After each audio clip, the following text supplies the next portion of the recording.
everybody, and welcome to the Allen County War Memorial Coliseum for tonight's Summit League men's basketball tilt featuring the Gents of Centenary College, 7-9 on the year, and the IPFW Mastodons, IPFW 5-11. I'm Mike Maas, joined by former IPFW roundballer Charlie Washington. And Charlie, it's a conference game, it's a home game, and it's a game that IPFW needs to win. Yeah, you're just a step away, Mike, from saying have to have, but need really bad. 4-game skid, need to get this game to get back on track, and it'll put you at 500 in the conference and right back into the thick of things and give you some great confidence leading into your next contest. Here are the lineups for tonight's game. First for the visitors from Centenary. At one guard is Tyrone Hamilton, a 6-foot junior from Shreveport.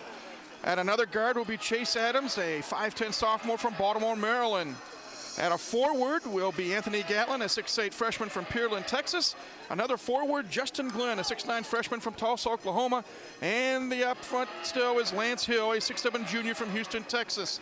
The head coach is Rob Flaska. Now for IPFW, their starters look like this. At one guard will be a freshman, Zach Plackmeyer, a 6'2 freshman out of St. Charles, Missouri. At a second guard will be Ben Botts, a 6-foot freshman from Muncie, Indiana.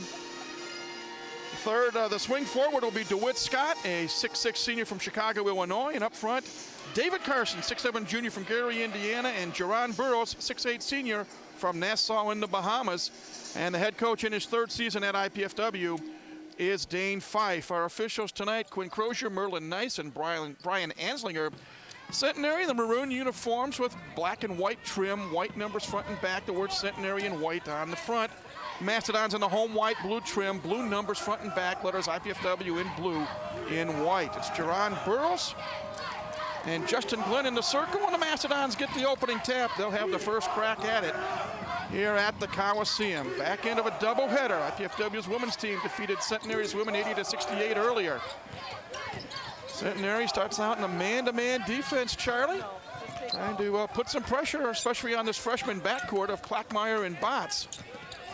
Real important to look inside, get a good inside look, and a turnover by the Dons on their first possession. Right off the bat, and with the basketball is Chase Adams. Centenary will try to push it when possible. They're scoring 72 points a game. IPFW just over 69. Mastodons also on a man-to-man defense. That's a Dane Fife trademark, having played that primarily at Indiana. 12 on a shot clock. And Adams is going to have to do something. Now he gets it inside. Left-handed shot, no good.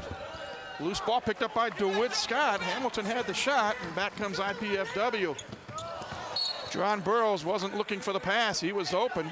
Yes, he was open if he had been looking for the pass. And you should always keep an eye on the ball on offense as well as defense. Know where the ball is at all times. We have played 64 seconds. Neither team able to put a point in the board as of yet. Centenary in the maroon uniforms. Their last outing, a tough 71-62 overtime loss to defending league champion Oral Roberts. That was a week ago. So RU knocked off IPFW here a couple of days ago, 68-56. Lance Hill watched by David Carson. Tyrone Hamilton has the ball, averaging 17 points a contest. And they have a whistle and a traveling call. That was Quinn Crozier who made the call, the official. So each team is, IPFW has 2 turnovers and Centenary 1. Good defense on opening possessions by the Dons, and a good position that time by Jerron Burrows. Well, Burrows playing a high post. Now they get it down to Carson, the transfer from Oakland University. Botts, baseline, cut off. DeWitt Scott being pressured. There's Plackmeyer, 8 on the shot clock. Plackmeyer needs to do something quickly, down to 4, and he loses the basketball. Third Mastodon turnover. Hamilton and being fouled on the play, going up for the shot, is Lance Hill. He'll shoot a couple. Both teams right now might be using all of the shot clock and not looking too refined on offense at the moment. Foul is on Ben Botts, the freshman out of Muncie Central, his first, team first, and at the line will be Lance Hill. Hill, a 77% free throw shooter coming in, and he knocks down the first one. So it took 2 minutes and 11 seconds for someone to get on the board. Hill does it with a free throw. Coming in for IPFW is Chris Perkins. Chris, a 6'2 senior from Villa Park, Illinois. And here is the second free throw, and it's also good. So 2-0 Gents. Interesting team name. The men are called the Gents, the women are called the Ladies at Centenary College. They're out of Shreveport, Louisiana. 910 students. Interesting history as to where that came from. If we catch a moment, maybe we'll discuss it. We will get it to you when we can. Here is Burrows in the block, and it's double teamed, and loose ball picked up by Centenary. Another IPFW turnover. That will not make Dane Fife very happy. This is where you really miss Demetrius Johnson. He does so much for the Dons in terms of leaving leadership on the court. All alone underneath is Hill, and he scores a bucket to make it 4-0. Lance Hill has all 4 Centenary points. We're down to 17 minutes. Burrows fouled as he goes up. And Keno, as he is called, will go to the free throw line. Foul on Centenary is going to be on Chase Adams, his first, team first.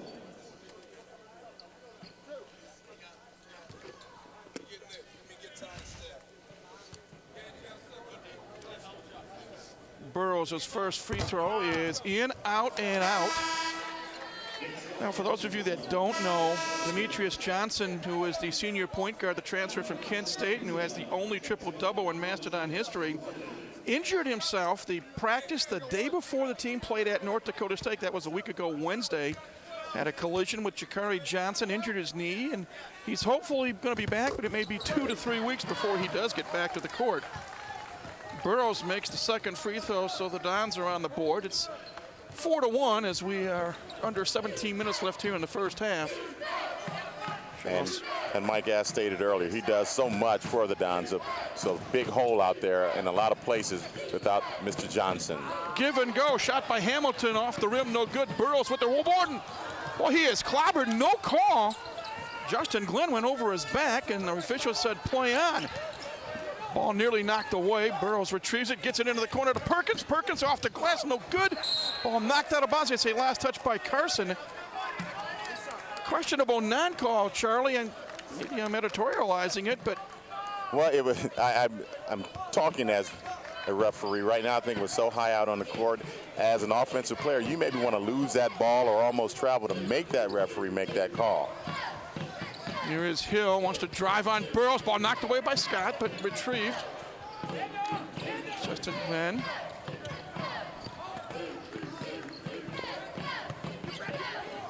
That's Iman Shakavazada, if I pronounced it correctly. I was talking with their broadcaster, and have a blocking foul. And we have a timeout on the floor. 15:55 left in the half. Centenary out in front quickly. They lead IPFW 7-1, and this is IPFW basketball on CATV.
Tonight's game on IPFW Basketball on CATV is sponsored by 816 Pint and Slice, located at 816 South Calhoun Street in Fort Wayne. For fine pizza and drinks, it's 816 Pint and Slice.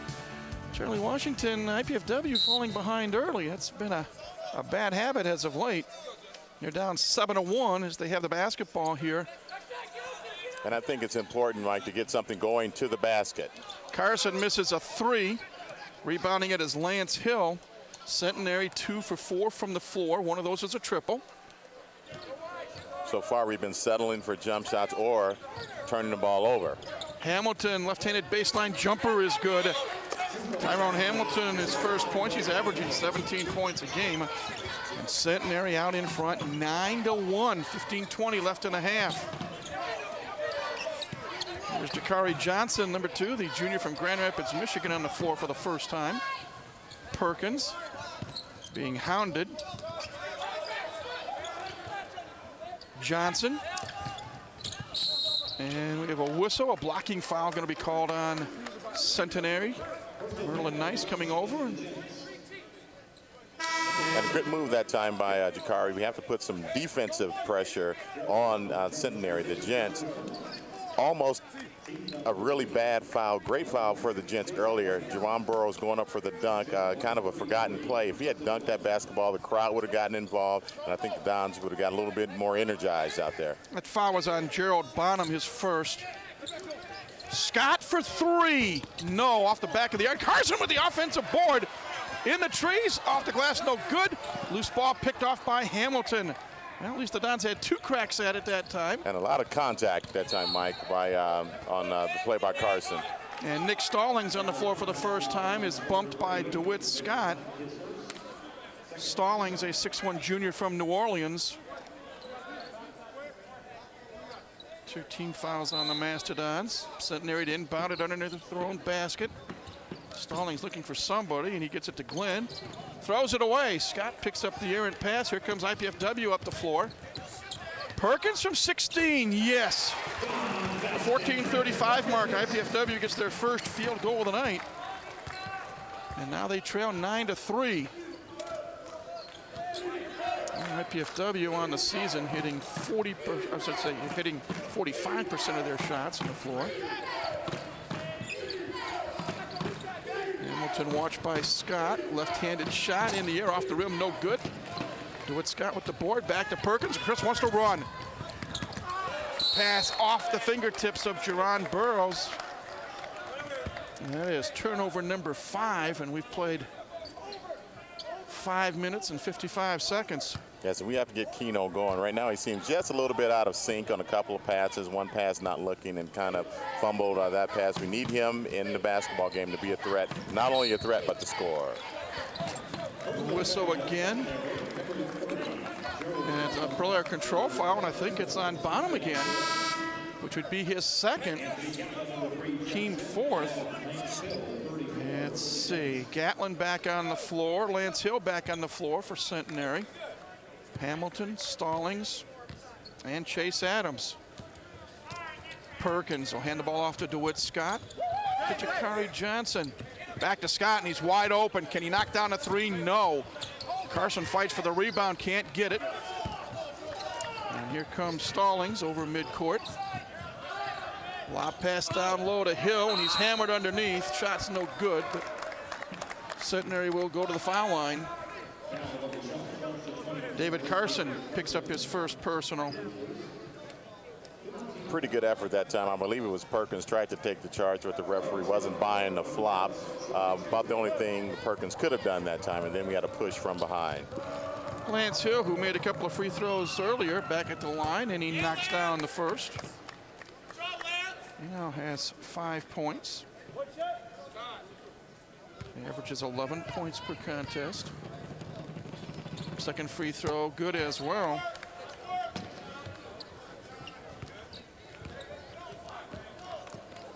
Centenary now on top, 11-3. Perkins on the wing, right in front of us to Carson. Boy, Centenary just is in your face on the defensive end. Now we've got a foul, and I think it's going to be on Gatlin. His first, team 5th. They are switching very hard on the weave out front and putting quite a bit of pressure on the Dons offense. Ben Bott's back in for DeWitt Scott for IPFW. Perkins watched by Adams to Carson, looking for Burrows in the block. Joran to his right. Tries to find Bots and throws it away. IPFW is snake bit. Yes, they are. But you know, with a stop and a bucket, you know, you creep right back into it. So you have to keep playing hard on the defensive end. And some nights, just like that. Now we've gone under the 13-minute mark rather. Lob pass, Hill misses the shot. Perkins with the board. Chris wants to run. It's 1-on-4. Now he looks for help. Double team, loses it, gets control again. Gets a return pass, banks it off the glass and in. Persistency on the part of Chris Perkins.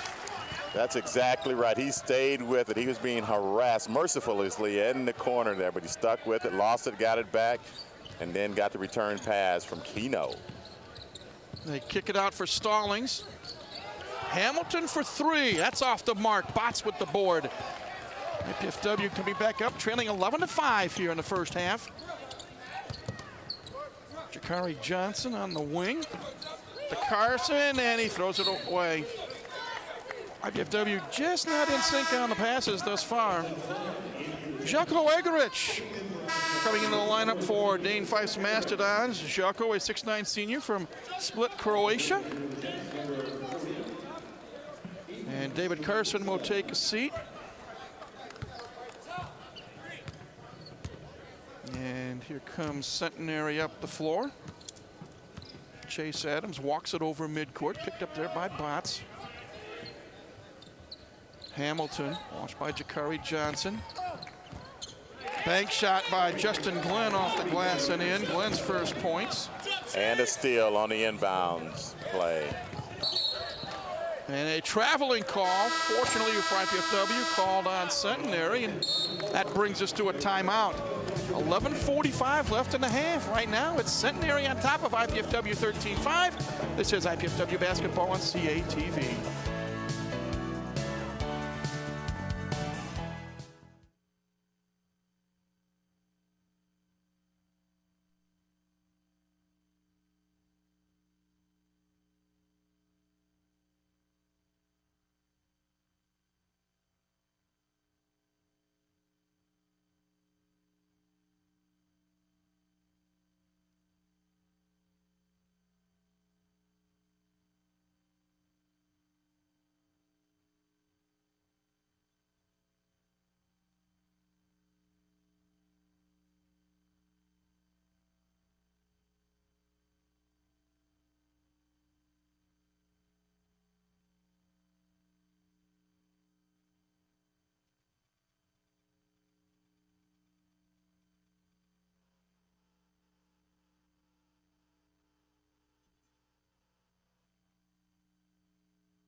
Welcome back, everybody. Here's a look at the Summit League standings. IUPUI Oral Roberts on top at 4-0, Oakland 4-1. Then you see Western Illinois, Southern Utah 2-2, North Dakota State, IPFW 2-3, Centenary 1-3, South Dakota State 1-4, and UMKC 0-4 in conference play. And a bit north of here in suburban Detroit, a big game going on tonight between Oakland and Oral Roberts.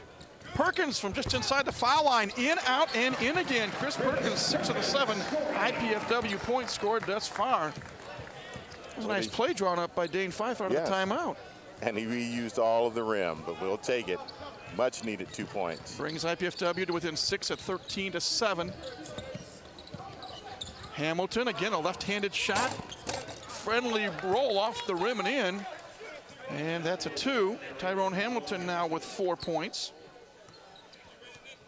Said Hamilton and Stallings each averaging over 17 points a game.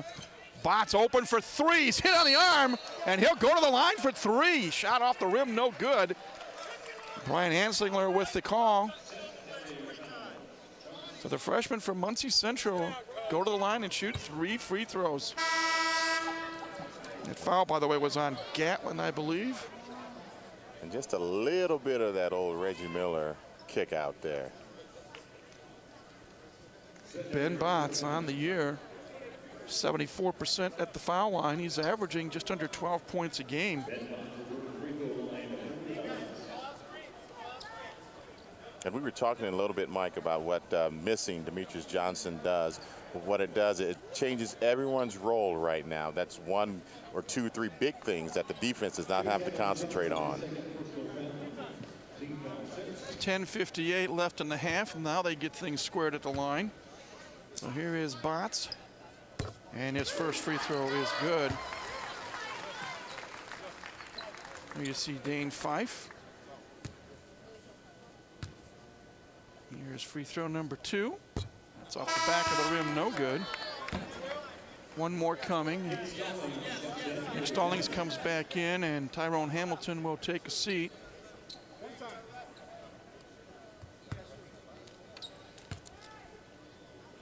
That last foul, by the way, was called on Adams.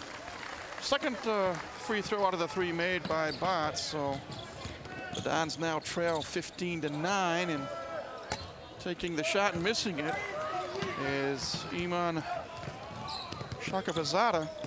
Burrows with the ball now, looking for help. Gets it to Perkins. Egrich looking for Burrows, and the ball is kicked out of bounds by Justin Glenn. Bonham back in, Lance Hill out, Hamilton in, Adams out for Centenary. That's a good look that time inside to Burrows, where you have to at least get him in the basketball game, and that might just loosen up things a little bit outside because they're kind of tight right now. Perkins into the wing for Botts, inside for Burrows, has the ball taken away, tipped away from him, going up. Back comes Centenary. Hamilton to Bonham. Bonham watched by Burrows. Shakafazada nearly thrown away. Dunks are great to get the crowd into the game, but that's twice right now. He did get fouled once, but the second time a dunk gives your hands are on the ball, it's in your hands a little longer, and gives the defense a little longer time to get their hands on it. Ball knocked out of bounds. 3 seconds on the shot clock. 9:53 on the first half game clock. Centenary will inbound it in front of the IPFW bench. It's going to be a catch and shoot situation. The long 3 way off the mark, and it'll be a shot clock violation. Shakafazada way off on that attempt. David Carson will check back in for IPFW. Burrows will take a seat and see if the rest will help Jerron. Yeah, maybe sitting down and getting his head into the game, seeing things from the bench might give him a better standpoint when he does get back in. Jakari Johnson on the wing, back to Perkins, around to Botts. Inside, Carson kicks it back out. Johnson, off the rim, no. Ball knocked out of bounds. Possession remains with IPFW. 9:31 left in the half. IPFW trailing 15-9. They have never led. Inside to Carson. Shot rolls around the rim and it finally drops. Wow. Talk about English. Yes. French and Portuguese as well. A few more languages. David Carson's first points of the night brings IPFW to within 4. Another left-handed shot short by Hamilton. He's not afraid to put it up. Now we've got a whistle. And let's see. I guess the ball was just knocked out of bounds. Yeah, it looks like a deflection that hit the end line. Lance Hill back in. Gerald Bonham out for the Gents of Centenary, and the Gents now away from the ball before it's put into play. A possession foul called, and it's going to be on Tyrone Hamilton. His first, team 7th. It's a player control, so even though it's 17 fouls, IPFW not yet ready to go to the line. And with the bucket here, as much as they struggle, they can have a chance to get to within 2 or 1 with the long one. Botts for 3, in and out, no, oh my. Halfway down the cylinder, but halfway doesn't count. Carson knocks away a pass in the block. That was intended, I believe, for Hill. 8:52 left in the half. Centenary to inbound the ball underneath their own basket. Traveling called on Lance Hill. Tried to do a spin move away from Egrich. Picked them both up at the same time. That is turnover number 5 on Centenary.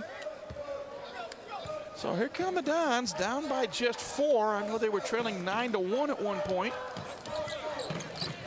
Perkins, and he is bumped by Hill. So Lance Hill picks up his first, but that will send IPFW to the free throw line. And you don't want your big man picking up fouls right near half court, guarding the pick and roll. Gatlin back in. Hill will have a seat. Chris Perkins at the line. 1 and 1.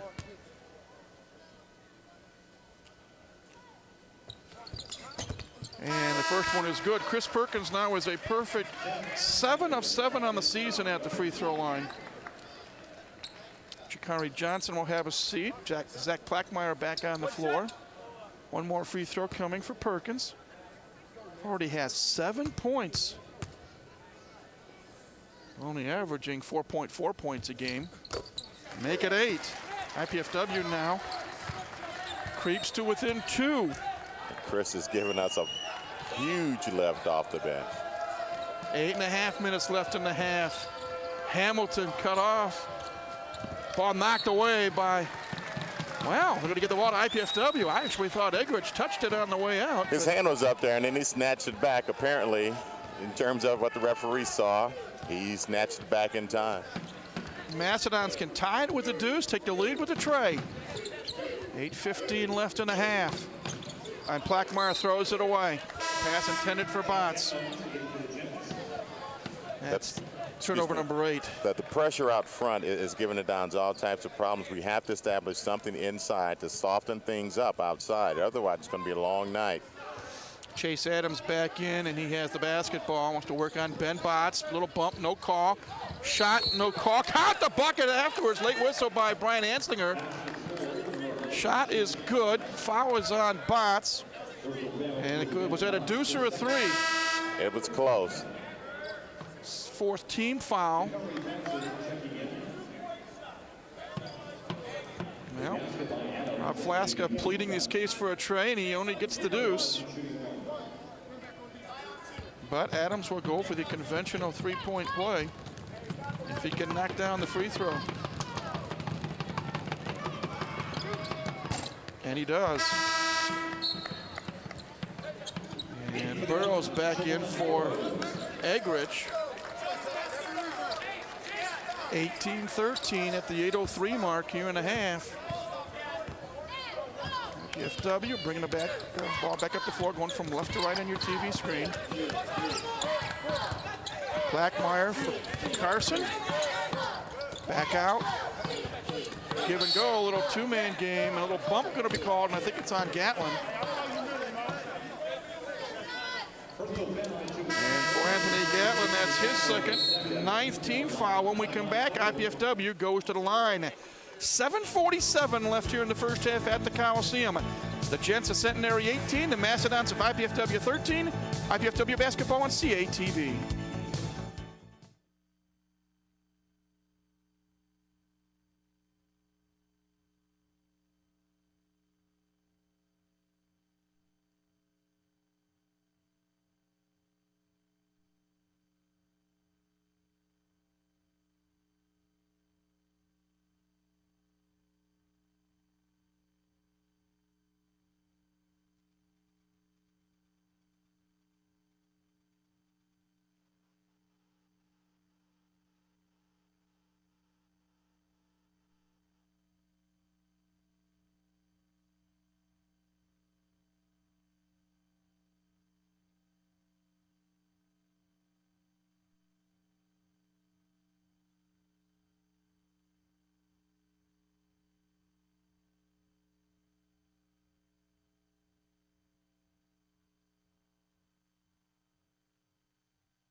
Centenary's keys to victory on the road tonight: keep the big men out of foul trouble, avoid turnovers, and control the tempo.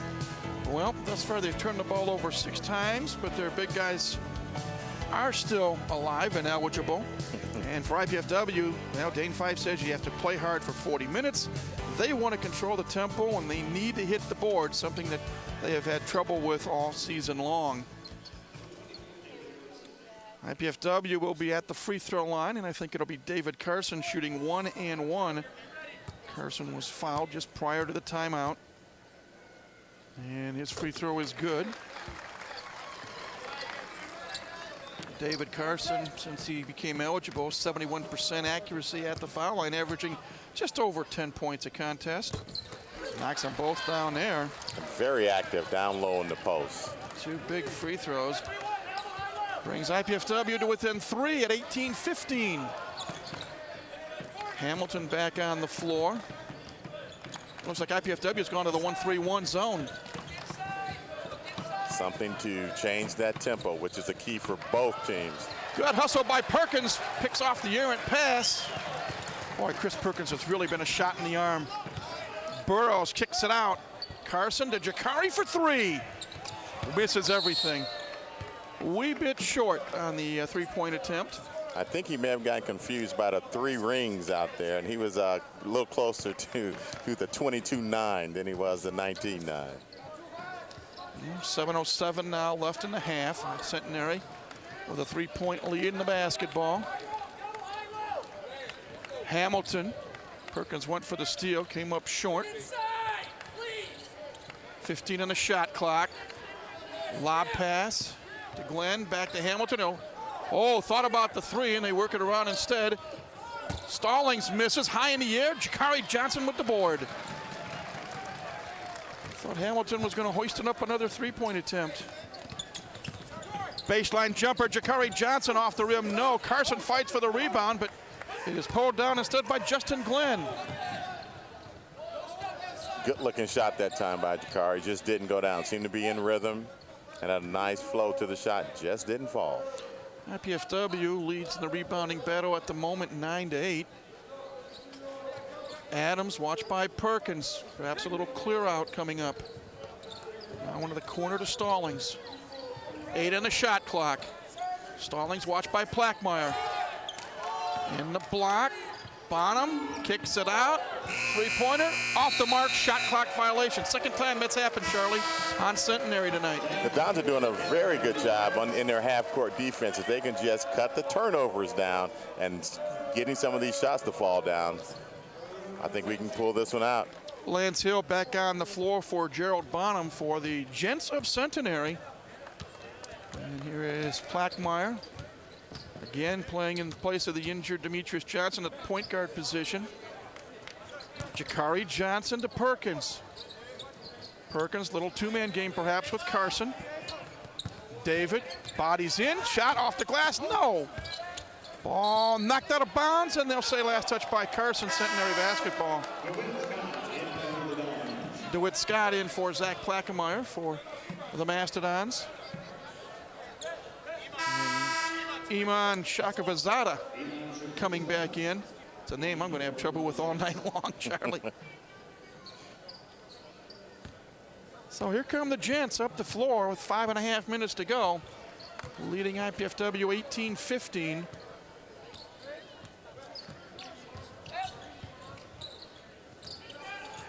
Adams, watched by Jakari Johnson. IPFW has gone back to their man-to-man defense. Stallings driving on Perkins, and before the shot goes up, we got a foul. Chris Perkins picks up his first personal, 5th team foul. So Centenary with a fresh 35 and inbounded underneath their own basket.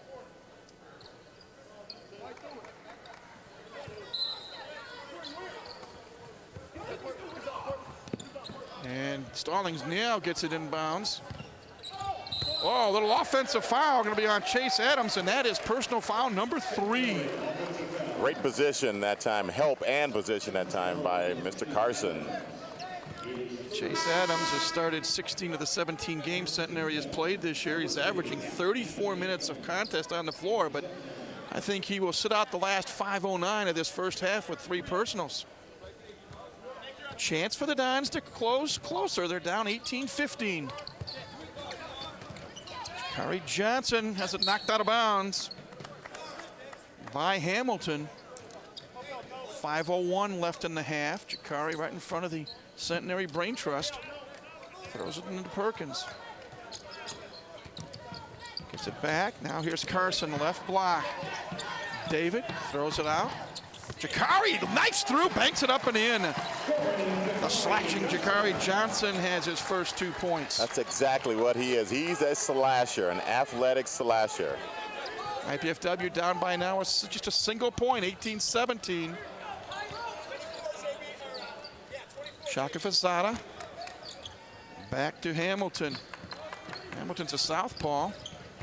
Give and go to Stallings. Shot no good. Carson pulls down the board. Here comes IPFW up the floor. Once again, great help by Carson. And a blocking foul called. Shaka Fasada bumping Jakari Johnson. And that is Iman's second. They are in double bonus situation, they being IPFW, so Jakari Johnson will shoot 2. Mastodons so far tonight, 7 of 9 at the stripe. And Jakari Johnson is a 67% foul shooter coming in. As we said, he's a junior out of Grand Rapids, Michigan. First free throw is good. Coming back into the lineup for Centenary is Gerald Bonham, and Iman Shakafazada with 2 fouls takes a seat. Mike, was Jakari in the starting lineup? No, he was not. Another great lift off the bench. And a friendly bounce as well. IPFW takes their first lead of the night, 19-18. Johnson and Perkins doing it off the bench, and that's what you have to have when you have a key player out. And it gets this crowd at the Coliseum into it as well. Stallings nearly traveled. Lob pass down low. Hill off the glass and in. Lance Hill's second field goal. He has 8 points. Centenary retakes the lead 20-19. And what could have been a turnover on what looked like a travel, they get a bucket out of it. Yeah, that's the nature of the beast. Burrows kicks it out. Carson off the iron, no good. Burrows flagging it down. Good hustle by Jerron Burrows. He's going to try to take it down. He's triple teamed. Somebody's open. DeWitt Scott from 3. Yes! Great patience that time by the Dons. Perkins wanted to take it and gave it to a better 3-point shooter. Yeah, DeWitt Scott, 41% from the 3-point lane this year. Stallings over Perkins, off the mark, no good. Loose ball, and it's tracked down again by Stallings. Will get us to Hamilton. 3:04 left in the half. Hamilton watched by Jakari Johnson. Shot clock never went off, so there's only 4 seconds left.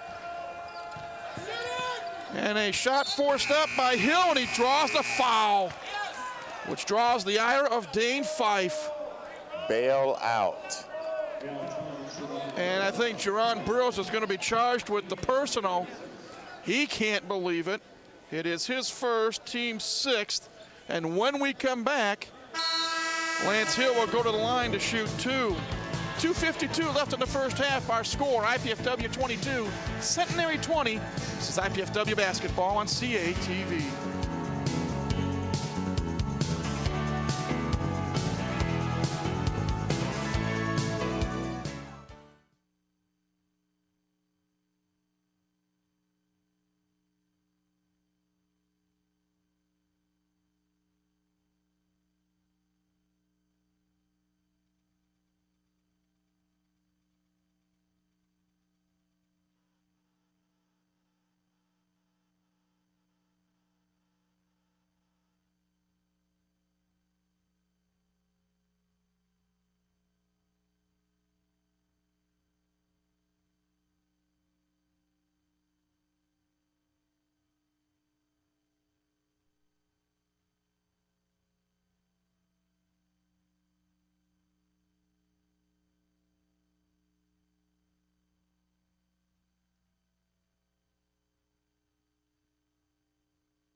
spite of hitting just 33% of their shots on the floor thus far, IPFW with a 2-point lead, 22-20 over Centenary College with 2:52 left in the first half. And there you see David Carson missing the long shot, but Jerron Burrows, Charlie, hustling to get that offensive rebound.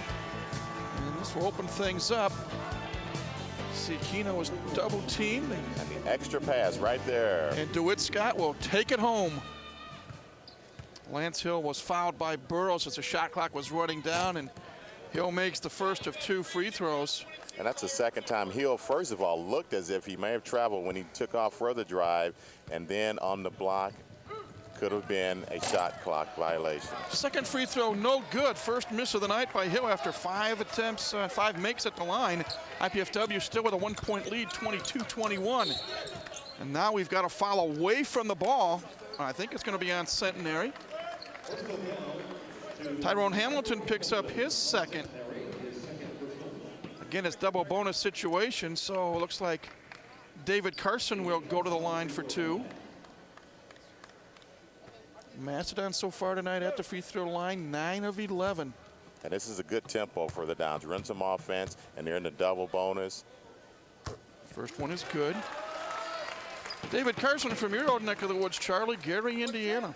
Not far at all. Andran, Gary Andran High School, the 59ers.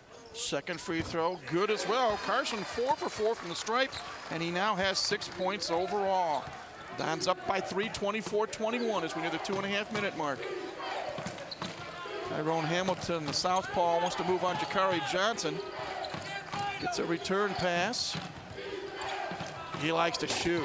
Misses the shot. Burrows with the board. He's hammered. Loose ball picked up by Carson. Perkins to Jakari, to Carson, back to Jakari, and off the glass and in. What teamwork. Great movement. Just about everybody touched the ball that time. Mastodons with their biggest lead, 26-21. Remember, they trailed early, 9-1. Stallings misses everything. Jakari Johnson with the board. Long pass to Perkins. Chris banks it off the glass and in. Great body control that time, causing a timeout for the Gents. Chris Perkins now with 10 first half points, 28-21 IPFW with 1:55 left in the half. And Rob Flaska, a Michigan Tech graduate, calling his first timeout. See the IPFW bench there. Want to remind you to get out to Pink Out. That's Saturday, February 2nd here at the Coliseum, and honor breast cancer survivors. Wear your pink shirts, sweaters, shorts, socks, even shoes, and come out for an afternoon of great basketball. IPFW will take on North Dakota State in a doubleheader. The women's game tips off at 1 o'clock. The men's game follows at 4, and a portion of each ticket sold will be donated to the American Cancer Society and Francine's Friends Mobile Mammography Unit. Get out to Pink Out, February 2nd. A fantastic cause. One whose father died of cancer, and I certainly echo that statement. Tyrone Hamilton with the basketball. We're down to 1:40 left in the first half. IPFW with a 28-21 lead. Stallings now looking for help, being hounded by Perkins. They work it around back to Hamilton. 11 on the shot clock. Hamilton wants to work on Jakari Johnson. Takes it inside. Burrows swats it away. Oh, they're going to call a foul. Oh, my. Burrows slammed it away with the fist, but is called for bumping him with the hip. Yes, there was quite a bit of contact down low in the hip area, but the block certainly clean up top. That's 2 fouls on Jerron Burrows. And slow to get up is Tyrone Hamilton, but he will go to the free throw line. And we'll see if Jerron Burrows is going to be taken out. There's just 1:25 left in the half. Tyrone Hamilton, a 77% free throw shooter coming into this game. First attempt at the line tonight. 6-foot junior out of Shreveport, a homegrown product, as they say, and he misses the first free throw. Jocko Egerich checking in for Jerron Burrows.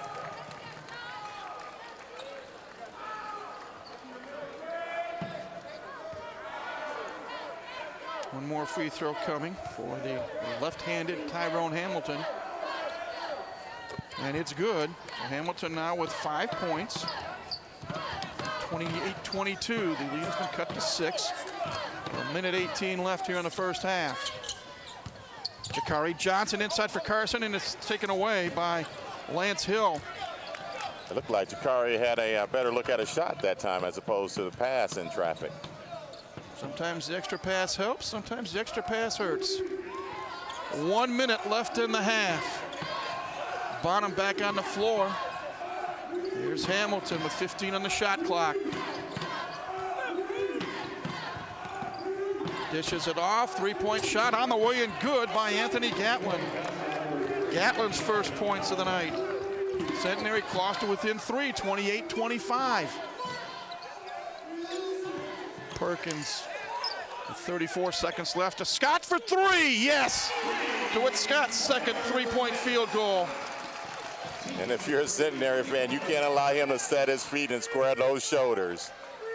Shot clock off with 20 seconds to go in the half. Centenary will probably play for the last shot. They're down 31-25. Hamilton watched by Jakari Johnson. See if Jakari overplays the left side because Hamilton is a southpaw.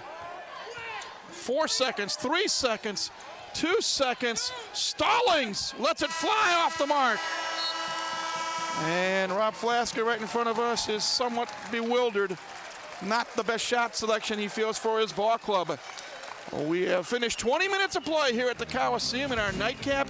And the home team on the board, IPFW, heads to the locker room with a 6-point lead over Centenary, 31-25. When we return, we'll be visited by head baseball coach Billy Gernon. That's after the break. You're watching IPFW basketball on CATV.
Welcome back, everybody, to CATV's coverage of IPFW basketball. It's halftime here at the Memorial Coliseum, and the Mastodons have a 6-point lead over the Gents of Centenary, 31-25. Well, The weather outside, somewhat on the warm side today, warm enough to think baseball. And our special guest is the head coach of baseball here at IPFW, our good friend Billy Gernon. And Billy, first question I'm going to ask is a non-baseball question. Your thoughts on the first half? Well, it was slow to get out of the gate, but it doesn't matter. It's only going to matter at the end of the second half when that buzzer goes off. And I like, something I've noticed over the last 3 to 5 home games. One, the conference has brought a different environment. It's a little more hostile, and it's a lot more competitive, I think. And I see Coach Fife's teams playing hard and grinding out to the end in these Summit League games, and it's great to be in a conference. And I just think that their defensive intensity has been at a high level, and I think it's going to give them a chance to get a victory tonight and keep them right in the hunt. Although Oral Roberts is going to be the dog to chase, just like in baseball. Well, let's talk baseball. Yeah. IPFW, I know you're champing at the bit to get conference play underway. From a personal standpoint, Billy, how good does it feel to finally be in a conference with that carrot standing out there, even though you have to go through Tulsa to get it? Well, I'm probably one of the few coaches in the country right now that when they saw the collegiate baseball polls come out in the Summit League, out of 8 teams had us picked 8th. I was excited because we were picked. Not where we were picked, but just that we were picked somewhere. And everybody knows those things don't mean anything. And coming off the season that we had last year, if you follow us, you know we were riddled with injuries, and everybody's got them, but it was a tough season. But this year, there's something on the line for our guys. We have something to talk about. We've had some preseason accolades. Our center fielder, senior Jared Davis, was put on the Wallace Watch, which is a national recognition spot for him that gave our team some national spotlight. And then sophomore Mark Carden was named, because of his stats last year, to the freshman all-ping team.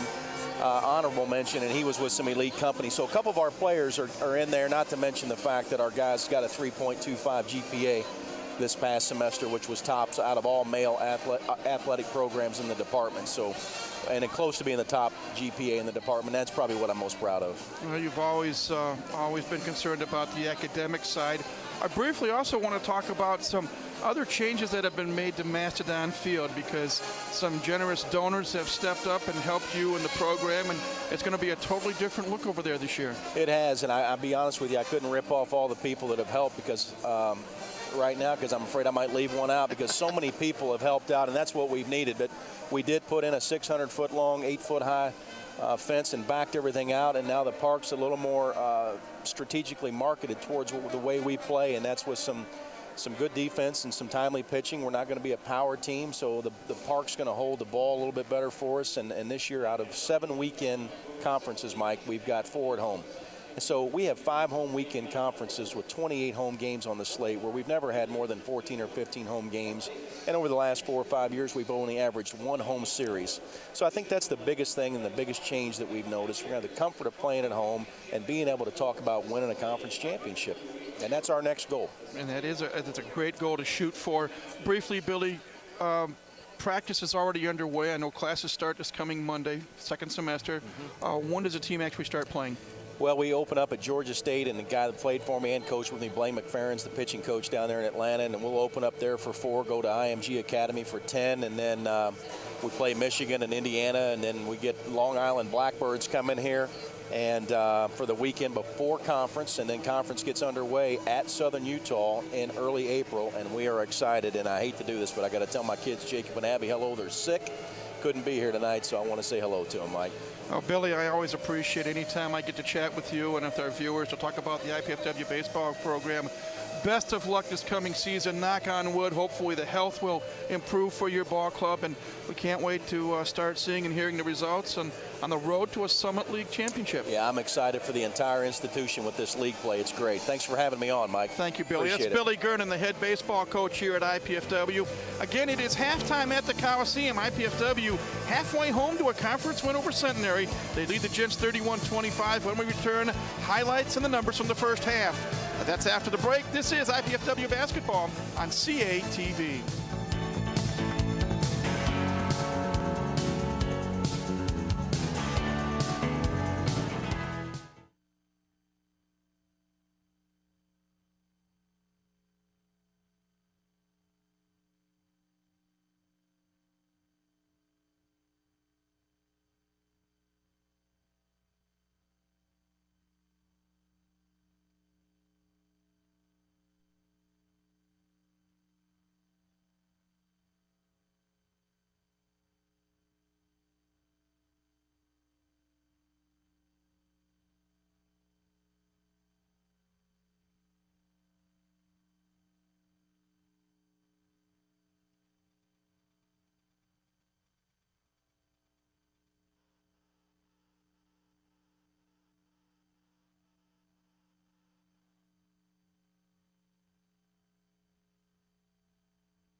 Back here at the Memorial Coliseum, again, it's halftime, 31-25 our score. IPFW on top of the Gents of Centenary College out of Shreveport, Louisiana. And Charlie Washington has rejoined me. And Charlie, we're going to see some highlights from the first 20 minutes of play here. I'll let you take it and run with it.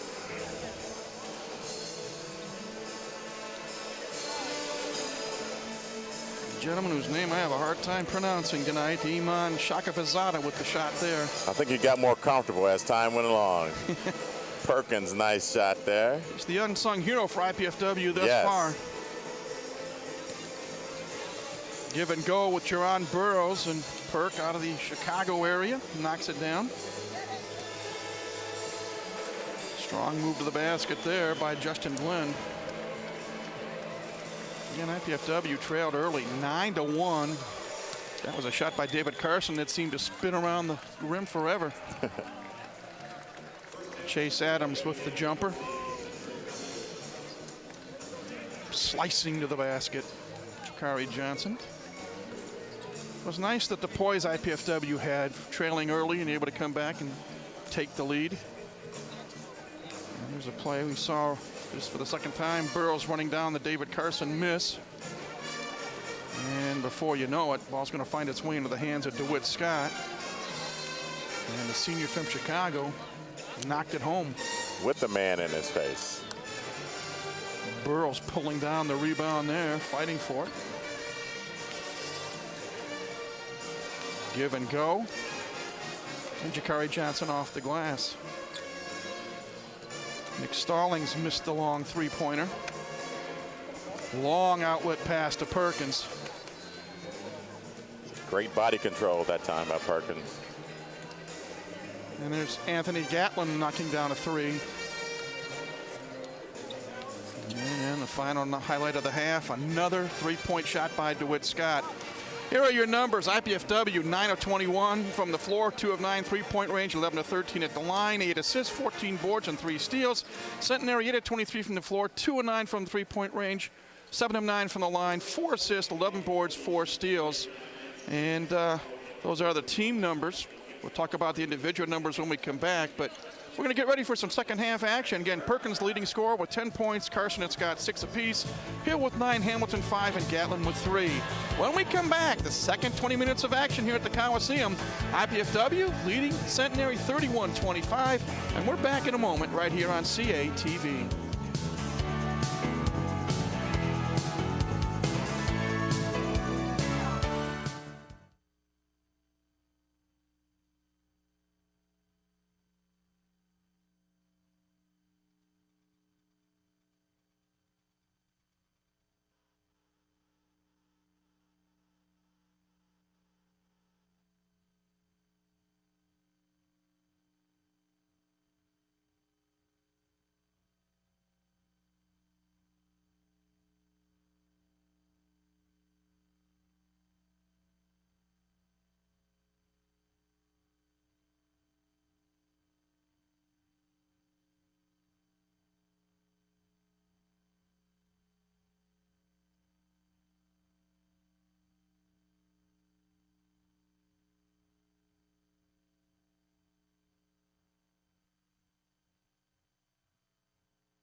back, everybody. Along with Charlie Washington, I'm Mike Moss. Second half about to begin. IPFW on top 31-25. Centenary will have the ball first. And they'll be going from left to right on your TV screen. I'll give you some other Summit League scores as we go along. But right now, Tyrone Hamilton with the basketball, watched by Zach Plaquemire. Ben Botts with the steal. Ben to Burrows, who's going to take it off the glass. No good. Keno hits the deck, but he'll shoot two. As he was fouled.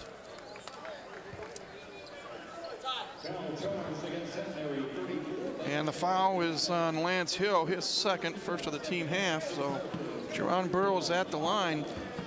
And while Jerron is shooting two free throws, we will tell you that Oral Roberts remains undefeated in conference play. They defeated Oakland 66-60 up in suburban Detroit. The first free throw by Burrows is good. It's his second point of the night. One more free throw coming for the senior from Nassau in the Bahamas. IUPUI at halftime leads South Dakota State 34-15. That game being played down in Indianapolis. Second free throw rolls around and through, so Burrows now 3 of 4 at the stripe. 33-25. The Mastodon lead is 8. Chase Adams, watched by Ben Botts.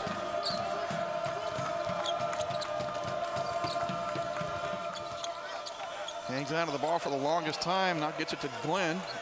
Hands it off to Hamilton, 12 on the shot clock. Hamilton watched by the freshman Zach Plaquemire. To Glenn, 5 on the shot clock. Glenn, Hamilton's gonna force a three up, blocked by Carson, and the shot clock goes off. Good defense by IPFW there, Charlie. Don's finding a way to get it done. You have to get it done on a defensive end. If you tell us, Mike, our 4 double-digit scorers have 6 at half, obviously Johnson 0 at half, Demetrius, Keno 1, and Botts 2, and we're up 6. DeWitt Scott for 3, off the rim, no. The ball, a little collision there, but no foul called. Back comes Chase Adams. Now he'll hold things up. 18:45 left in the second half. IPFW up by 8. Glenn inside for Lance Hill. Spin move over Burrows. Shot no good. Burrows with the rebound. Nearly has it taken away. Does have it taken away. Glenn off the glass and in.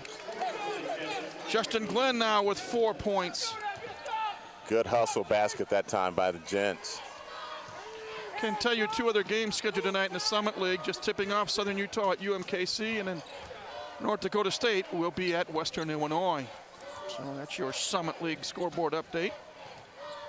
Botts to Plaquemire, looking for Carson in the low block.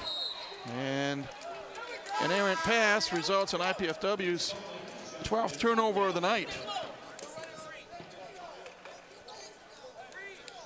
18:09 left. It's 33-27. IPFW leads by 6, but Centenary has the basketball.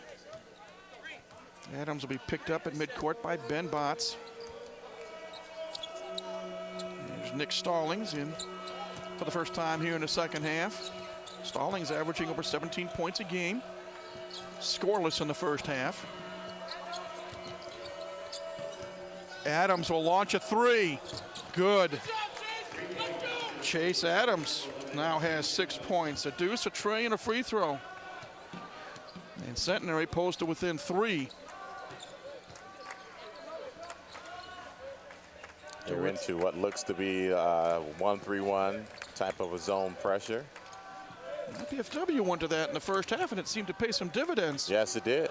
Ball knocked away, pass intended for Burrows. And as it just has for the Gents. Lance Hill wants to drive on Burrows. Kicks it back out. Adams, there's a mismatch, and Botts nearly came up with the steal. Stallings has it, 17 minutes left. Centenary down by 3. Adams down low to Hill. Spin move on Burrows. Bodies fly. Shot no good. Carson pulls away the board. Rips it away from Lance Hill. Almost looks like the officials are going to let him play here in the second half. Plaquemire for 3. The freshman from Missouri with his first points of the game. He looked very confident on that pull-up from a three-point, much-needed basket for the Dons.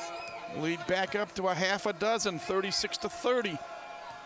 16:23 to go. Stallings. Up top to Glenn. Back to Stallings. 12 on the shot clock. And we got a collision down low, and IPFW is going to get the basketball back. And Centenary commits a foul. Bots that time, getting good position there and causing the charging foul, player control. Nick Stallings with his first foul. Chris Perkins, who had 10 points in the first half, back on the floor for IPFW. Scott going to draw some attention. In fact, he's double teamed and a timeout called by Dane Fife. 30 becomes a 60. We'll take a break as well. 15:58 left. IPFW 36, Centenary 30. This is IPFW basketball.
I want to remind you that tonight's game is sponsored by we'll find 816 Pint and Slice, located at 816 South Calhoun Street in Fort Wayne. For fine pizza and drinks, it's 816 Pint and Slice.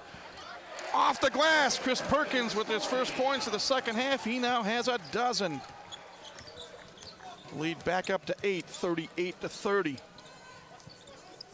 Hamilton, watched by Perkins. Give and go to Glenn. Left-hand shot wild. Loose ball, and it's picked up by Glenn as Burrows and Carson's actually collided. Yes, he stepped in between three Dons and collected that loose ball. Shot clock hasn't moved. We're down to 8 on the shot clock. In the corner, Gatlin for 3, yes. Anthony Gatlin's second field goal, and they've both been threes. 15:09 left in this one. And that time the Gents turned lemons into lemonade. Poor possession, and they got the ball back and ended up with a three-point basket out of it. He climbed to within 5, 38-33. Carson in the trees, banks it off the glass and in. David Carson's second field goal to go along with 4 free throws, so he has 8 points. Hamilton taking it off the glass, no good. Scott rather with the board. DeBaccio pull up for 3. Yes. Ben Baccio's first field goal of the night is a tray. Great rhythm that time. He caught the ball in rhythm and nailed it. And all of a sudden the lead is 10, and Centenary will call a 30-second timeout with 14:26 left in the half. We still haven't had our under 16 media timeout, Charlie, but again, we remind you to get out to Pink Out Saturday, February 2nd here at the Coliseum in honor of breast cancer survivors. Wear your pink shirt, sweater, shorts, socks, even shoes, and come out for an afternoon of great basketball. The Dons take on North Dakota State in a doubleheader. The women's game is at 1 o'clock, the men's game is at 4, and a portion of each ticket sold will be donated to the American Cancer Society and Francine's Friends Mobile Monography Unit. Get out to Pink Out, that's February 2nd. 43-33, that's the biggest lead of the night for IPFW. As they are on I think it's a 7-0 run. Yeah, and if you watch the first 4 or 5 minutes of this game, that thought would be unfathomable.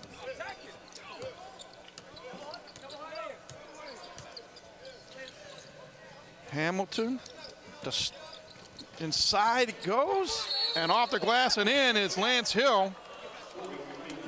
And he will go to the line as well.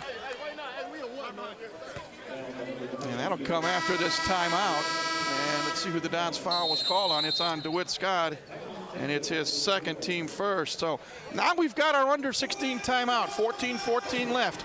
Mastodons 43, the Gents 35. This is IPFW basketball on CATV.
IPFW on the move here, and you see the freshman from Muncie Central, Ben Botts, knocking down a three. His first field goal of the night. And on the other end, Centenary says, well, let's get it inside to our big guy, Lance Hill. And he banks it off the glass and in. And he's a load down there. That certainly was no match for Botts and DeWitt Scott that time. Well, he made the free throw, so a conventional three-point play. And the lead is cut to 7, 43-36, with just over 14 minutes left. Looks like Centenary wants to stretch out their man-to-man defense. Here's Burrows way up top, trying to direct traffic. Botts to Carson. Carson, give and go to Burrows, and he misses the shot going up, but there's a reason for it, because he was fouled. Once again, the Gents will not let him get one of those crowd-rousing dunks. I think the foul is on Stallings, and that is Nick's second, team third. Gerald Bonham is on the floor also for Centenary. So Jerron Burrows, who is 3 out of 4 so far tonight at the line, will get a couple of more cracks at it. Jerron Burrows, leading scorer for IPFW on the year, and makes the first. And the Dons have done most of their damage without, really getting Burrows involved into the basketball game. He's got his points off the free throw line and has not really gotten the ball down low or done much with it when he has gotten it down there. Well, when they can get it to him, he's hitting 57% of his shots, and he's 5 out of 6 at the line. 45-36, 13:50 to go. IPFW trying to improve to 6-11 on the year, and more importantly, 3-2 in conference play. Chase Adams back on the floor. To Hill. Hill hands it off to Stallings. Hamilton from downtown off the rim. No. Burrows with the board. Well, Jerron is averaging just under 7 rebounds per contest. And I think he's about there right now or more. I think he has 8. Carson wants to work on Hill. Little spot jumper off the iron, no good. Adams with the board. Back comes Centenary. Adams is quick. Yes, he is. Scott cuts him off at the pass. Back up to Hamilton. Back to Adams. Down low, working on Botts. Turnaround shot, no good. Hamilton, Stalling gets it.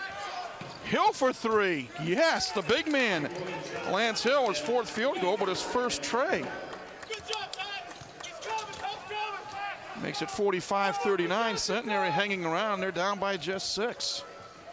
12:40 to go. Botts to Scott, open for 3. Yes.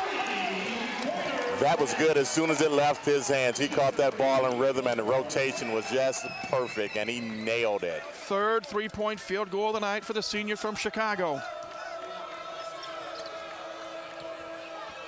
Stallings give and go to Chase Adams.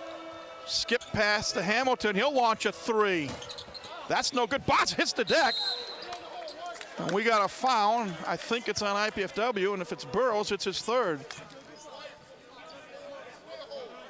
Carson. It's Carson instead, and for David, that's his second team foul here in the second half.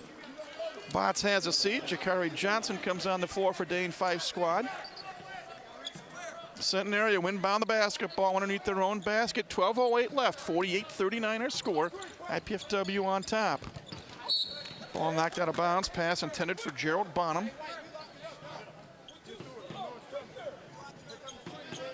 Mastodons love the Coliseum. They're 5-2 here so far this year. Adams, watched by Perkins. Pass almost picked off, but Hill gets it, wants to work on Burrows. Spin move, give and go from Gatlin. 20 on the shot clock, still plenty of time. Driving shot by Stallings is no good. Whoa, one official caught a block, another called a possession offensive foul. What are they gonna do? The three officials are getting together. It's Quinn Crozier, Merlin Nice, and Brian Anslinger. And this will be interesting, Charlie. If they call the blocking foul on Burrows, it's his third. Possession foul gives the ball over to IPFW. And Tyrone Hamilton having a seat right in front of us. As we see the replay here, let's see. Boy, I thought Jerron had position myself. Once again, the feet are planted, and I was always taught as a high school official, look for the feet first. And that has and still is always the toughest call in basketball, any level of basketball to make. Is it the charge or is it the foul? Okay. Well, they're going to call the foul on Burrows, a blocking foul. And that is Jerron's third, team third, and we're going to have our under 12 media timeout. So let's take a break. 11:51 left. It's IPFW 48, Centenary 39, and this is IPFW basketball on CATV.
Here is the replay from the last play where Stallings collided with Jerron Burrows. Now, as we went to break, they called initially a foul on Jerron Burrows, but I think, Charlie, and you perhaps heard Merlin Nice, one of the officials, say it, they may have called a double foul, but I'm not 100% sure. I can tell you this much, it's a non-shooting foul, because he did say that somebody's going to get the ball underneath the basket. And I think that somebody's going to be Centenary. I'm looking up at the board. But yes, they've called Bonham for a foul, and that's his third. So a double foul has been called, but Centenary gets the basketball. So was Burrows charged with the foul as well? Yes, I think. Or they call Carson for the third. They called Carson for the foul and not Burrows. And now he just picked up his fourth. A little bit of confusion here at the Coliseum.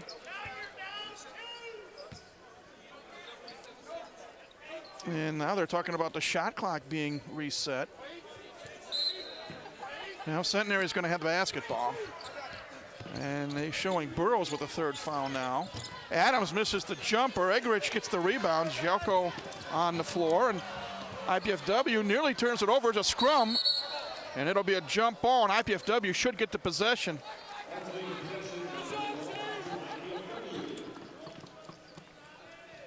We try to sort it out.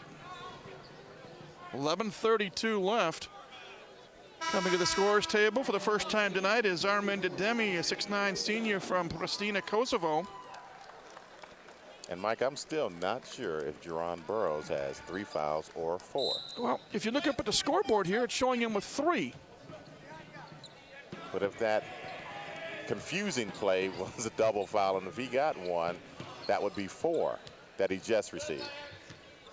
Well, we won't tell the officials. Egerich for 3, hit, knocked down, no call. Shot missed, Lance Hill with the board. Back comes Centenary, they're down by 9. Inside for Glenn, knocked away by Johnson. Good play by Jakari. DeWitt Scott will bring it up over midcourt and turn it over to Jakari Johnson. We've gone under the 11-minute mark, 48-39 IPFW. Perkins, spin move, the jumper from 14 is good. He is having a fantastic evening off the bench tonight, Mike. Well, he has 14 points, which I think is a season high. Glenn down low to Hill, working on Egerich. The little jump hook is good. Lance Hill has 8 points in the second half. Pretty nimble of feet for someone as large as he is. Perkins in the lane, knocks it home. Chris Perkins has 6 points in half number 2.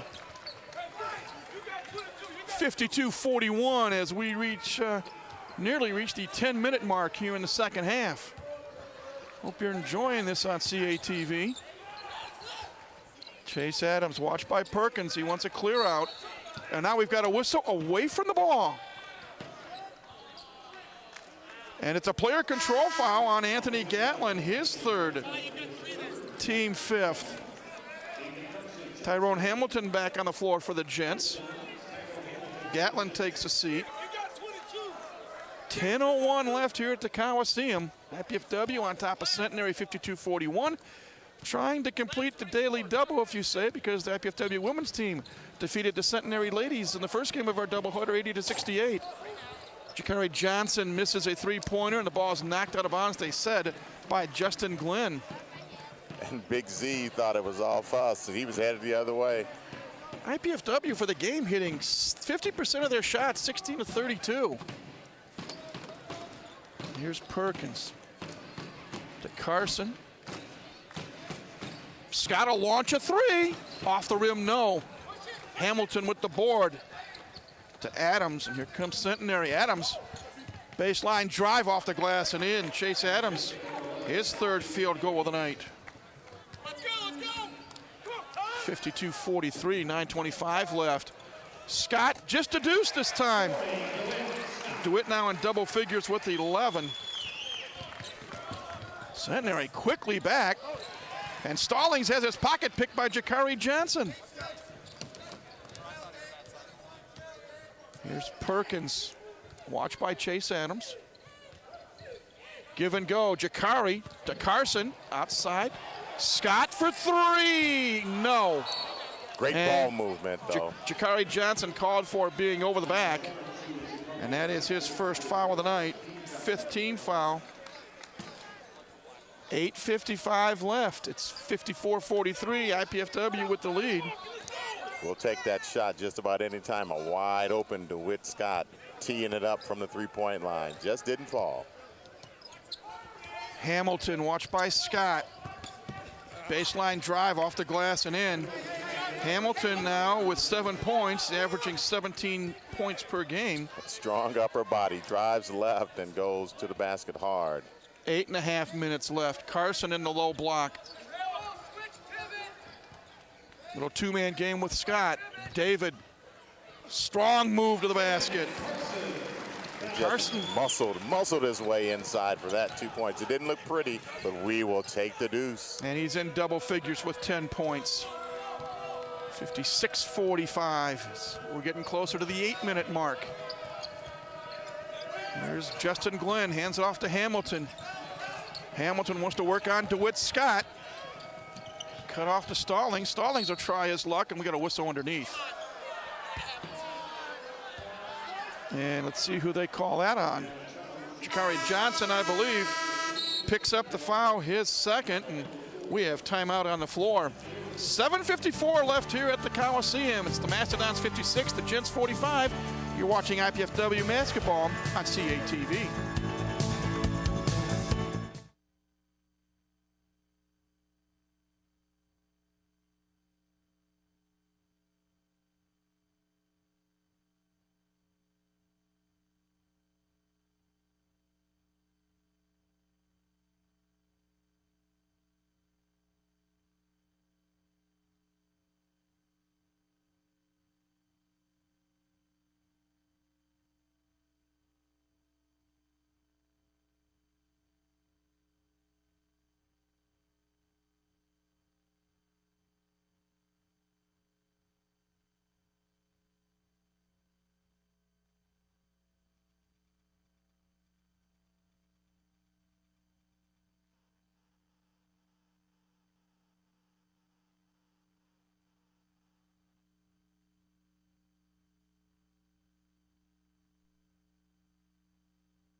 Back here at the Memorial Coliseum on this Saturday evening, you see Hamilton driving on DeWitt Scott and banking it off the glass and in.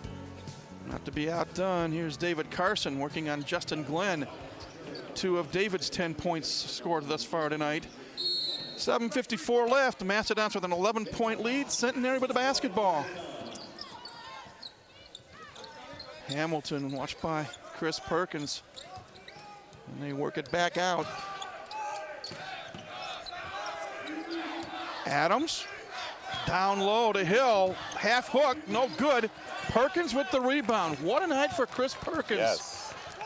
16 points and a couple of boards and 4 assists. And he's calling the shots right now with 7:23 left. Perkins kicks it out to Botts. Mastodons working it inside. Jakari Johnson, no good. And here comes Centenary. Chase Adams to Hamilton. He'll launch a 3. That's off the back of the rim. Tapped out. Hustle for the ball. Who's got it? It's going to be David Carson.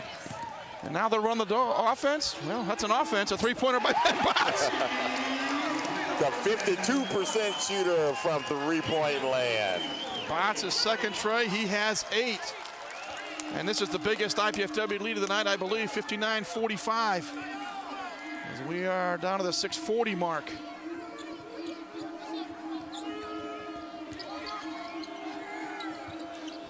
Adams misses, gets his own rebound, kicks it out. Hill takes it strong, rolls around the rim and in. Lance Hill, 10 points in the second half. Sag off, Yvonne. Stay low. Stay low. Great behind-the-back pass that time to free him up. It's a 12-point IPFW lead. Jakari Johnson off the rim, no good. Tyrone Hamilton clears the boards. Bring it up the floor himself. Now the 3-point shot by Shaka Vazada, no good. And Botts is fouled on the play by Gerald Bonham. And that is his 4th, team 6th. Mike, that's an example of what we talked about earlier, where we thought there was a foul committed against Jerron Burroughs. That time, Botts did the crab dribble, made the defensive player crawl over his back, and the referee had to call a foul. And just to clear up an issue from earlier, a double foul was called that one sequence. And Bonham got the Centenary foul, and Burroughs got the IPFW foul. Burroughs and Carson each with 3. Jakari Johnson for 3. No. Hustles and Burroughs got the rebound. Throws it back out to Perkins. Wow, good hustle by Jerron Burroughs. Crowd appreciates it here. Under 5.5 minutes, Perkins dishes off to nobody. Well, he split Jakari Johnson and Jerron Burroughs. And though Chris has scored 16 points tonight, that's a turnover. That will not please the coach. 5:15 left. Jamari King on the floor. Now, he had been out for 6 games with an injury. And he's back on the floor now. Shakavazada for three off the rim, no good. Ball tipped up, still tipped up, and now Perkins brings it down. Under the 5-minute mark, 59-47 IPFW. Stallings at the scorer's table. He'll chicken at the next dead ball for Centenary. Wrap around pass to Burrows. Wants to work on Bonham. Spin move, shot off the glass, counted the foul. That's what we've been looking for. Inside play, the inside presence of Jerron Burrows, and that will free things up a little bit on the outside. First field goal of the night, and the foul is on Iman Shakavazada, his third. So Jerron Burrows, who is 5 out of 6 at the stripe, will try to make it 6 out of 7. More importantly, hopes to put the Dons up by 15. And he does. Burrows has knocked down 6 free throws in a row after missing his first attempt. Centenary with a road to hoe, trailing 62-47, and they just threw it away. They were taking notes from that possession where Chris Perkins threw it between two of our players. For Centenary, that is turnover number 13. Each team has turned it over 13 times tonight. We're down to 4 minutes and 20 seconds here at the Coliseum. The Dons had 10 at half. And here's a steal. Stallings lays it up and in, little finger roll action. And Centenary calls a quick timeout. Charlie, we've been asked to have you become the professor. Explain Centenary's being the gents and the ladies.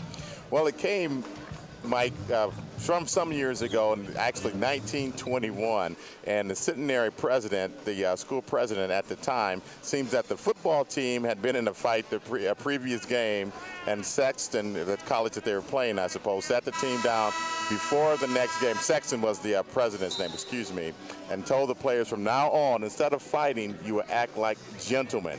And then the name caught on, and they've been called the Gents ever since then. And on the female side, if you have a gentleman on one side, you have to have a lady on the other. And we will have a test after this podcast. What year? Yes, what year? Oh, thank you for that explanation to our viewers. Oh. Mastodons with the basketball. Centenary going to full court man-to-man pressure. Burrows gets it over mid-court, being hounded by Justin Glenn. 4 minutes to go, and at the 4:01 mark, I should say, Burrows is fouled. Glenn's first foul of the night. That's the 8th team foul, so Justin Burrows will go back to the free throw line shooting 1 and 1. Tyrone Hamilton in. Jimmy King out for the Gents of Centenary. Not been an easy night for Keno, but he's inching up closer to his game average. These two teams will meet again down in Shreveport, Louisiana on February the 7th. And Burrows knocks down the first. Jerron Burrows for the season, averaging 13.5 points. He's averaging 16 points a game in conference play. And he has one more free throw. And that's good as well. Doesn't matter how, it's how many, as they say. And Burrows has done most of his damage from the free throw line. And he's done a great job on the glass tonight as well. Mastodons up by 15. Hill, a little strong on the glass. Burrows with another rebound, and now Jerron is one rebound away from a double-double. Perkins will hold things up and give it to Johnson, who loses it. Knocked out of bounds by Nick Stallings, and final media timeout comes with 3:31 left. Our score, IPFW 64, Centenary 49. You're watching IPFW basketball on CATV.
Welcome back, everybody, to the Memorial Coliseum. Here's a wraparound pass into Jerron Burrows to drive on Gerald Bonham.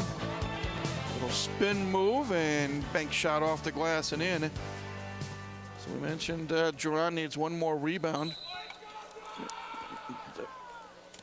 IPFW inbounds the basketball. Play is resumed. Perkins is bodied, no call, gets it to Burrows. 12 on the shot clock. Jerron now gives it up. Has it knocked away, picked up by Chase Adams. And a travel called on Nick Stallings. So as they say, tit for tat. And Rob Flaska, the head coach, questioning the call with one of our officials, Merlin Nice. 3:14 left. When you're down 15 with 3:14 to go, you question a few things. Try to get any break you can. Chris Perkins, great night tonight. 16 points off the bench. Not to mention some enthusiasm. Has it knocked away. Chris picks it up. 3 minutes to go. Pass knocked up. Picked off again. Here's Hamilton, and he'll bank it off the glass and in. Tyrone Hamilton now with 9 points. Centenary's not going to give up. No, and the referees, the last few times down the court, have let them get away with some pretty aggressive Perkins play. is fouled by Adams there. So Chase Adams picks up his 4th foul. That's the 9th team foul. Chris Perkins will go to the line 1-and-1. And Charlie, we talked during the timeout. The free throw shooting today by IPFW, phenomenal. The women were 16 out of 17, and the men coming up to this free throw attempt by Chris Perkins, 18 out of 20. And Mike, that was one of the keys. It wasn't mentioned, but the Dons are not getting to the free throw line, which means we're settling for a lot of outside jump shots and not driving to the basket or not showing a lot of inside post presence. So it's great to see not only going to the line, but making the free throws. Well, that free throw spun out, and Jerron Burrows has just picked up his 4th personal. That's the 7th team foul, so we'll go the other way, and Centenary will go to the foul line.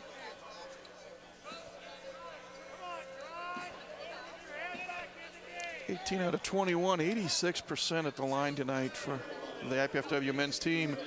Coming into the game, they were hitting just a snide under 70%. Justin Glenn, his first free throw attempt, it's a 1-and-1. Short, block out, Botts gets the board. Good block out by Perkins. Yes, it was. You don't see it in the scorebook, but it's a good intangible. IPFW about ready to start playing keep away with under 2.5 minutes left. Botts to Perkins. Splits the double team to Burrows. Inside to Johnson, off the glass and in. Count it, and a foul. Great touch pass that time by Keno. And I think the foul was on Glenn, his 2nd. Jakari Johnson will shoot 1. Coming back in for Centenary is Jamari King. And Lance Hill will take a seat. 66-51. Johnson makes it 67-51. Jakari now with 9 points tonight. 2:15 left. Adams, watched by Botts.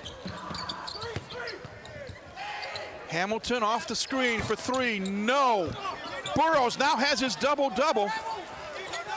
I do believe that's his 10th board to go along with 10 points. And a timeout called by Dane Fife with 1:56 left, a 30-second timeout. As Dane wants to make sure his players know what to expect. You know you're going to get the full court pressure.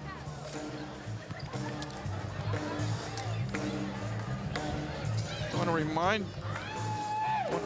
remind you that the latest Mastodon scores and stats are available on the World Wide Web by going to GoMastodons.com. There you can check up on the teams and the players, and you can even order tickets as well. It's the official Mastodon Athletics website, GoMastodons.com.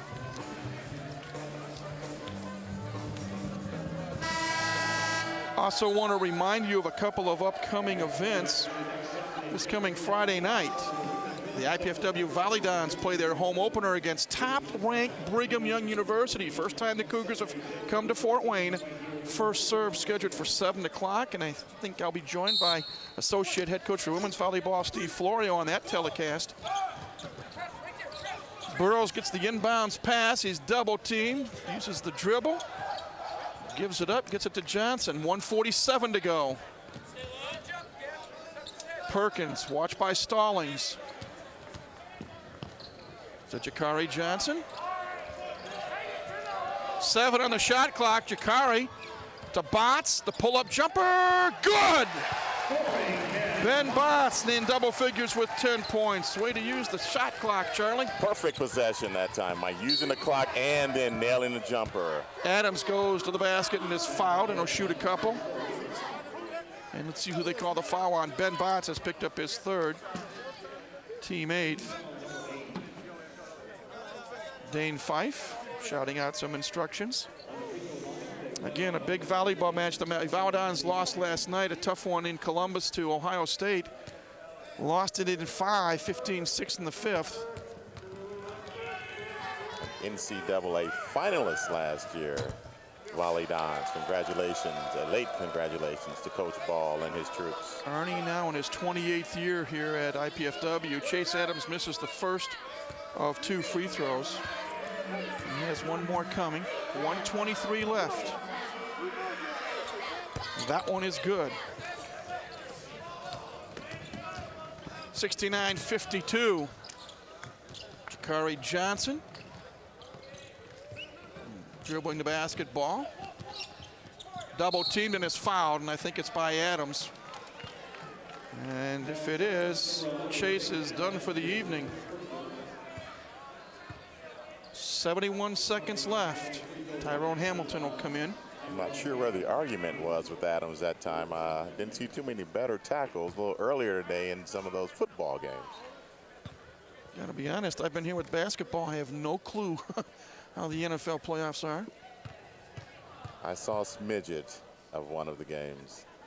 Jakari Johnson makes the first of 2. Jakari now in double figures with 10 points. 6 Mastodons in double figures. That's a season high. Make it 11 points for the junior from Grand Rapids. 70. Man, I've got 72. Scoreboard's got 71. Maybe I missed one somewhere along the line. All knocked out of bounds by Jakari Johnson. 1:03 left.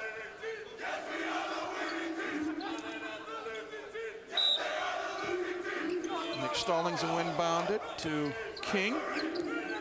To Hamilton. We're under a minute.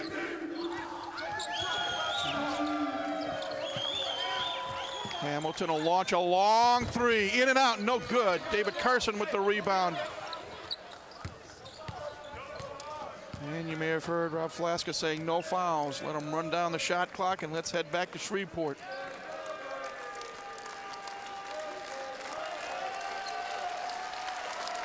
Crowd getting on their feet here at the Coliseum. We're down to the final 28 seconds.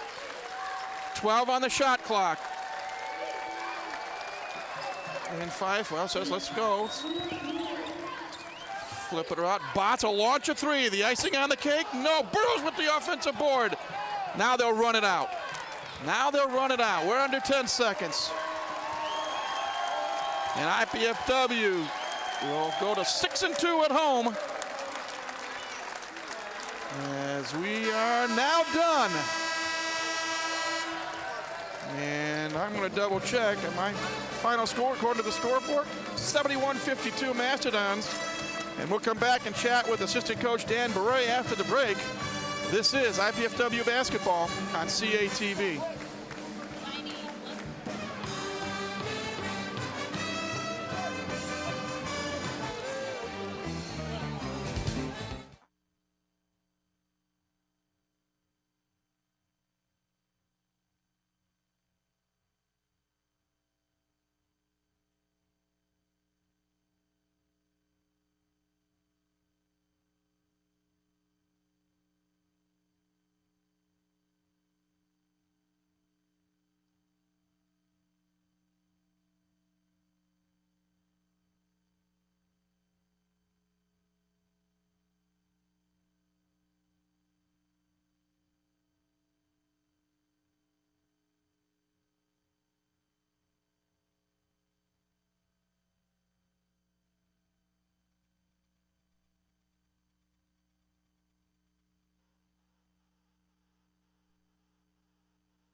Welcome back to the Memorial Coliseum, everybody. IPFW victorious over Centenary in men's basketball tonight, winning 71-52. Here to talk about it is assistant coach Dan Beret. And Dan, when the score early on was 9-1 in favor of Centenary, things didn't look good for the blue and white. Well, the energy was kind of lacking at the start, and what we emphasized to our guys yesterday and earlier this morning was if we come out with the same energy that we had on Thursday night versus Oral Roberts, the score would take care of itself. And I think we came out a little stagnant, a little bit flat, especially on the offensive end. And the defense really got the offense going. You know, we had 8 turnovers, I think, in the first 8 minutes, and then we had 2 the rest of the way in the first half. But, you know, Jakari Johnson, Chris Perkins really did a good job on the defensive end, getting us going there in the first half. Well, let's talk a little bit about Chris Perkins, because he came off the bench at a season-high 16 points, and he provided the spark, an offensive spark. It got the crowd into it a little bit, and it seems like when one player does well, it can fire up the entire team.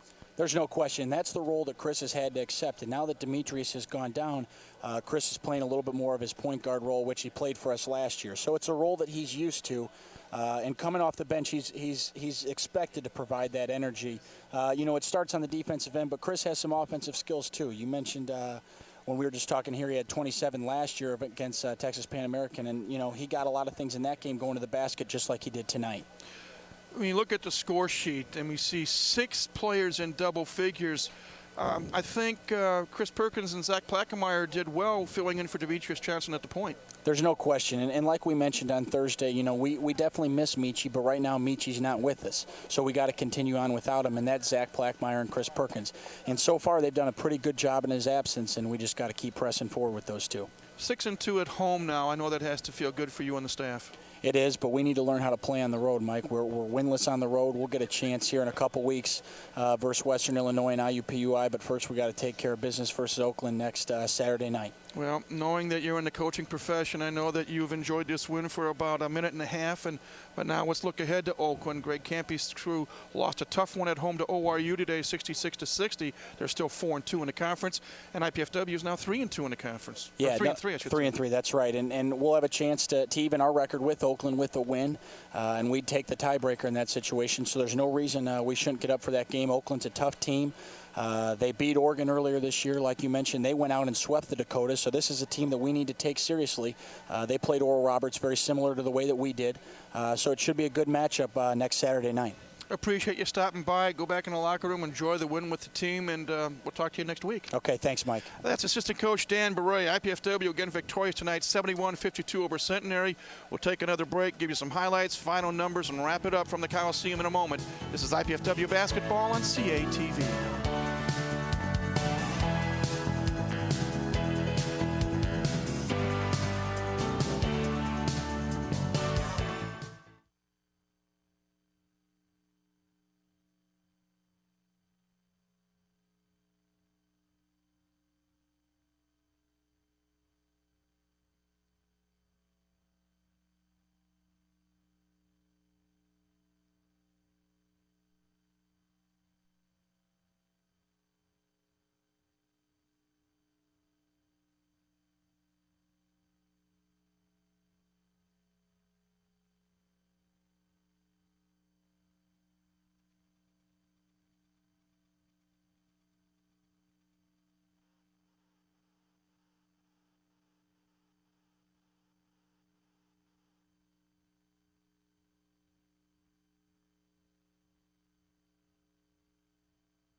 welcome back one final time to the Memorial Coliseum.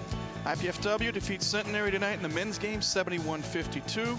Charlie Washington, Mike Miles here at the scorers table, and we're going to see some highlights here momentarily of a game. And as we talked with Dan Beret, the assistant coach, a moment ago, Charlie, IPFW fell behind early 9-1 and then came back.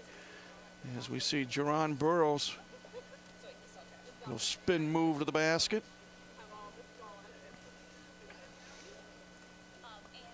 Centenary trying to come back.